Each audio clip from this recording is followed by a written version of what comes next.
Bon, alors aujourd'hui on va regarder un petit peu sous la Missani, là, voir un petit peu ce qui se passe. Donc là, la voiture est revenue de modernisation. Bon, je pense que dans la modernisation, ils n'avaient pas pris en compte donc la remise en conformité des connecteurs, hein, parce que là, vous voyez, là c'est quand même un petit peu arraché. Donc là, ça demande à être fait. Là, c'est un petit peu pareil. Là, c'est vraiment très très moyen, hein. Si vous voulez, avec le temps, ce genre d'opération, ça va pas durer. Puis alors là, le summum, au niveau de l'essuie-glace, si on regarde, voilà ce qu'ils ont fait. Ils ont mis un espèce de bout de plastique avec un collier hérisson. Ça fait vraiment très amateur. Et puis là, ils ont mis directement, en fait, du Chatterton. Non, c'est du papier de masquage de peinture. Bon, c'est vraiment moyen. Voilà. Donc bon, j'attire sur le fait que ça, ce genre d'opération, ça va pas durer des années, quoi, hein. Ah, ça. Ils n'ont pas coupé les hérisson. Ça traîne un petit peu de partout, là. Ici aussi. Bon. C'est montage rapide, hein. Voilà. Alors ici, on va regarder un petit peu le moteur. Alors ça, par contre, le moteur, voici le moteur de la Citroën Ami. Donc c'est un alternateur, hein, en fait de chez Valeo, qui a été modifié pour faire un moteur directement.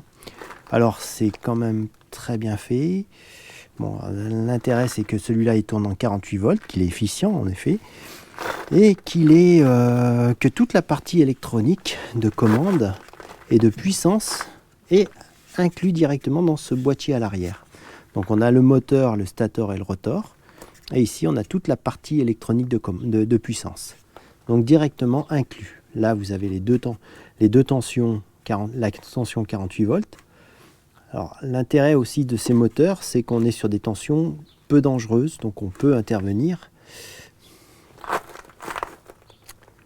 Alors, et puis ici, vous avez ce qu'on appelle le connecteur de commande. Donc c'est un connecteur de commande, alors comme c'est tellement bien fait, là on voit les 3 fils, hein, carrément débordés, hein. Donc là, voilà, alors ça c'est... on dirait bien quand même que ça fait bien, on dirait que c'est du CAN, hein. Donc voilà, on va vérifier ça. Mais si ça se trouve, c'est une commande CAN. Donc voilà.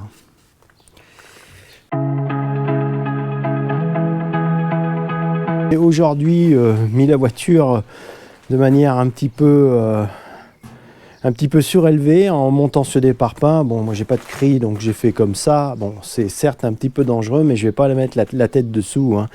C'est juste pour montrer un coup de caméra dessous ce que Citroën aurait dû voir durant la modernisation. Et là, je suis un petit peu étonné parce que je trouve qu'il y a des choses qui n'auraient pas dû passer au système qualité. Et là, on ne pourra pas dire que c'est fait à l'extérieur. C'est bien quand même des sociétés françaises qui ont vu ça. Donc, alors, voilà un petit peu la soudure que j'ai pu... Ici, si on regarde, vous voyez, la traverse n'est pas du tout soudée correctement sur son coffre. Là-bas aussi. De l'autre côté, si on regarde un tout petit peu plus loin, là, c'est à peu près la même chose sur l'autre. Donc vraiment, là, il y a un petit souci du côté soudage.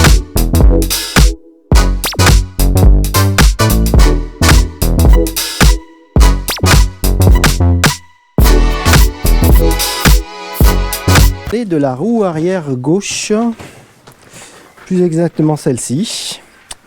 Alors j'ai noté que cette roue arrière, elle avait une tendance à déborder un peu et à être un petit peu de travers. Je sais pas si on le voit bien sur la caméra, mais on est vraiment de travers par rapport. Alors elle flèche au moins de 3 ou 4 degrés, alors que celle-ci... Et j'ai regardé ici, en fait, il n'y a même pas de possibilité de rattrapage ni quoi que ce soit. En réalité, les pattes sont soudées sur le châssis, ici. Et du coup, je pense que c'est d'origine. C'est-à-dire que J'ai la roue arrière gauche qui est un petit peu plus penchée que les autres. Et finalement, c'est lié à la fabrication du véhicule et non à une sorte de réglage. Donc je vais prendre contact avec Citroën pour voir. Mais j'ai bien peur que cette roue de travers, elle va le rester. Je vais vous présenter un nouvel accessoire. En effet, je vous avais présenté il y a quelques semaines en arrière ce petit accessoire qui était un œillet de porte pour faciliter l'ouverture, et je trouve franchement que ça va très très bien, surtout quand on a des gants, on n'a plus besoin de tirer sur la sangle, ça va tout seul. Et en plus de ça, ça évite de les noircir inutilement. Alors, j'ai cette nouvel accessoire, c'est une sorte de poignée que j'ai réalisé en NASA directement et qu'on va pouvoir glisser directement à l'intérieur de la sangle pour pouvoir épouser sa forme. Donc, alors pour l'installation, ça va être assez simple, hein. Alors il faut prendre un petit peu la dextérité, mais on le fait. C'est-à-dire on commence par mettre d'un côté, comme ça, voilà. Et ensuite on va venir plier la sangle directement pour qu'elle aille directement dans sa rainure en face. Voilà, comme ça.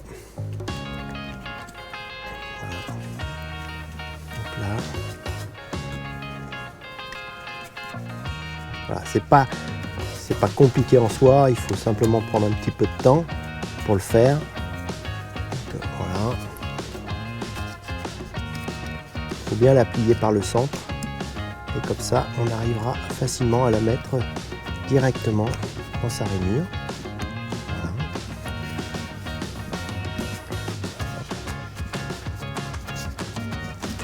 Voilà. Donc là, voilà la sangle ainsi mise. Donc là, voilà, elle est parfaitement remise. Voilà, il y a un petit bourrelet ici. Voilà. Et ben voilà. Donc là, et ça permet d'avoir une préhension très aisée. Voilà. Donc comme d'habitude, je vous la mettrai sur Thingiverse en gratuité. Alors il faut bien penser que c'est 2 demi-coquilles qu'il va falloir rassembler directement en les collant avec une cyanoacrylate. Voilà.